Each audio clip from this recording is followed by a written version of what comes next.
Merhaba arkadaşlar, yepyeni haberlerle karşınızdayız.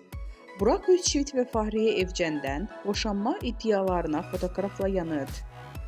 Ünlü oyuncu Burak Özçivit ve Fahriye Evcen boşanacağına dair dedikodular hızla yayılmaya devam ediyor.